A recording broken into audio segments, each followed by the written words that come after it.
In other news, Prime Minister-elect Tsipras has urged Greek citizens to vote no in a referendum on EU bailout proposals. The creditors give us an agreement which is no solution. We call on the people to reject it at a greater percentage. The greater the percentage of no's, the bigger shall be the weapons of the Greek government to relaunch the negotiations.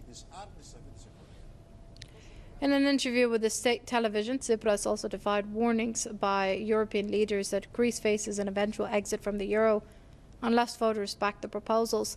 The Sunday's vote would ask Greeks to decide whether or not to accept the lenders' demands in return for fresh cash to keep Greece from defaulting on its debts. The Prime Minister has hinted that he would prefer to resign if Greeks voted to accept the contested bailout deal. Meanwhile, thousands of Greeks have rallied in Athens to show their support for the government's decision. Demonstrators vowed to reject new austerity measures. However, the opposition has criticized the referendum.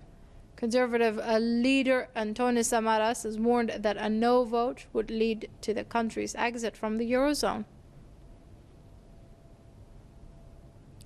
Two major rating agencies cut credit grades of Greece's economy and banking sector after the country votes for a referendum on a bailout deal with the EU. Standard & Poor's has cut Greece's credit rating deeper into junk territory to CCC- from just CCC. Meanwhile, S&P said Athens' call for a referendum on its creditors' proposal shows that the Greek government prioritizes domestic politics over financial commitments and euro membership. Fitch Ratings also downgraded Greek banks to restricted default. The rating agency downgraded the bank's senior debt ratings to C from CCC.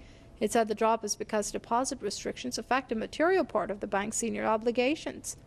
This as Greece is expected to default on its debts as the June 30th deadline looms. Earlier, a correspondent in Athens gave us the latest updates on the Greek debt crisis, that is, and the upcoming referendum.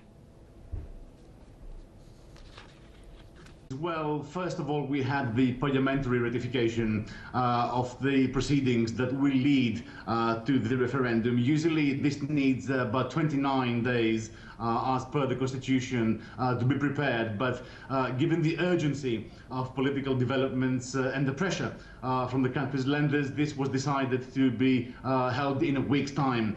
Antonis Samaras, the former Prime Minister, slammed the current Greek Premier by accusing him quite openly and, of course, in front of everyone, all the lawmakers in-house, that this really is a vote about Greece's Eurozone membership. Of course, the two questions are inherently associated, and there is no doubt that most Greeks, when they think about the referendum's question, which is, do you accept the creditors' proposals, of course they do think about what this means. It means that accepting those will put the country into prolonged severe austerity. And of course the Greeks are also very aware of the dangers of that agreement, but also they are aware of the potential Brexit scenario.